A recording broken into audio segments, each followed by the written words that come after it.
Hello, welcome to the Trews. Trews is news if news were true. This is the truth. What happened there then? It's a bit disappointing, isn't it? Because, well, you know, people go, no, this proves democracy does work because there's an 80% turnout. That shows if there's something worth voting for, like, you know, independence, people will vote. But because it seemed like a lot of people might vote yes, the media went into overdrive to push people towards that no vote. The brilliant George Monbiot, I hope I said that right, it's an hard word to read, I read his stuff all the time, George Monbiot, he wrote this excellent article that you should check out for yourselves in The Guardian, pointing out how there was not one newspaper other than the Sunday Herald at a local, national or international level that supported Scottish independence. Check out this. In The Spectator, Monbiot points out that Simon Heffer maintains that the Scots are addicted to welfare and embrace the something for nothing society. That's taking a piss, isn't it? How do you feel now? Now you're stuck with the people, you've let them people win. Democracy exists within certain conditions. If people don't have access to proper information, then what value does their vote have? I mean, like Westminster politics, we've seen time and time again what narrow parameters it exists within. All three main parties and you know, the dodgy racist geezer, they all went up there to say the same thing, didn't they? I saw a brilliant tweet this morning, can't remember who it was, says that, like, when there's more option than wanker A, wanker B, wanker C and racist wanker, you get an 80% turnout. We don't normally get those kind of options down here. Let's have a look at a little bit of news coverage of the event as we attempt to understand this and attempt to understand the world we live in. And that means that we are approaching the moment where we can say exactly what's happened in this referendum. And that is it. Scotland has voted no in this referendum on independence. The result in Fife has taken the no campaign over the line, and the official result of this referendum is a no. Hugh looks like he's been crying his eyes out, doesn't he? Where's he from? He's Welsh, is he? And there it is. Oh, blast, we're all doomed. There's no chance for Wales now.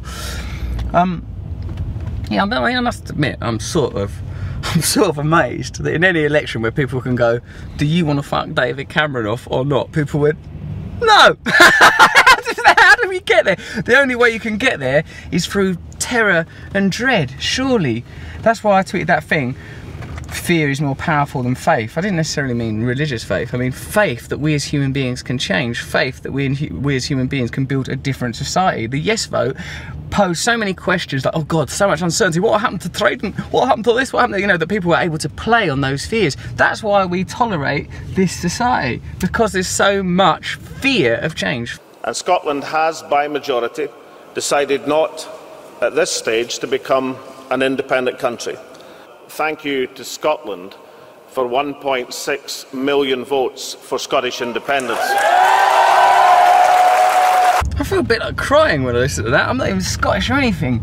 It's really affected me because I suppose part of me thinks, oh, maybe democracy can work. Maybe people will vote for what's best for them.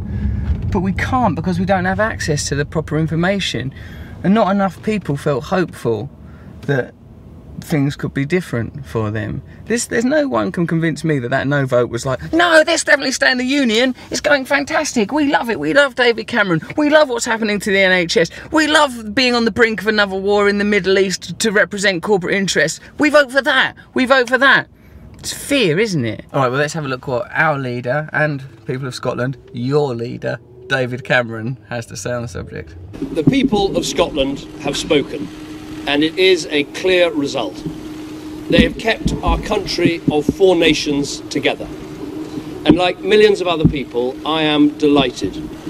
As I said during the campaign, it would have broken my heart to see our United Kingdom come to an end. I hate the fact that one of the smuggest people ever to have lived, as far as I can work out, has got an opportunity to be smug.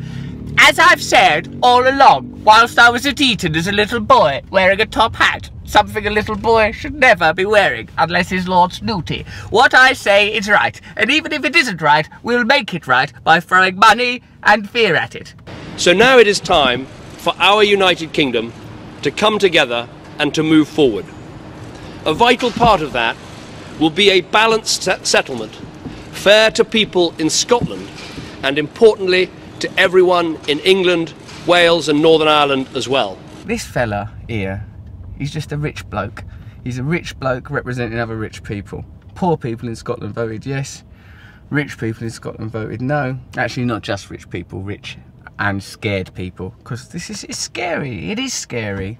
ISIS is scary. Poverty is scary. There's loads and loads of reasons to be scared. It's hard. It's hard to be optimistic these days. So I suppose if you're looking for optimism, one of the things we can feel optimism about is that 1.6 million people voted yes. And I think, look, on the bright side, I don't reckon it would have been a government that was totally, you know, it's not going to be a utopian government, but like the Murdoch press said that they didn't back the Scottish independence campaign because they feared that there would be too much welfare, too much interest in the environment. I mean, exactly the kind of policies that we need. I'm not suggesting that Alex Salmond is some sort of political messiah. I'm just saying that those sound like better pledges than the shit that we're going to get stuck with. I am a passionate believer in our United Kingdom, and I wanted more than anything for our United Kingdom to stay together. But I'm also a Democrat, and it was right that we respected the SNP's majority in Holyrood and gave the Scottish people their right to have their say.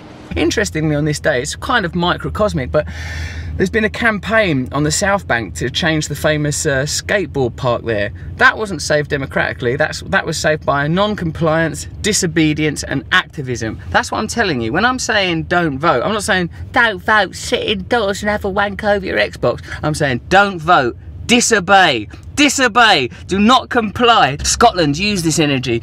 I know in you, every one of you that voted yes, you're now thinking, oh no, it didn't work, we got shafted. Remember that feeling. My opinion is that this result shows you the power of the media and the limitations of democracy. As long as people live in a state of fear, it's very difficult for them to have faith in a brighter future.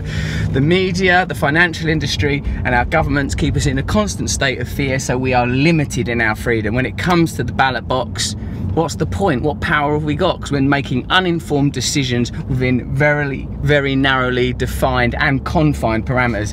That's why I said that thing before. It ain't worth voting because you don't get to vote for things that are worthwhile. Look at the results of activism and disobedience. That's where results will come from. That is the truth. Sorry, Scotland.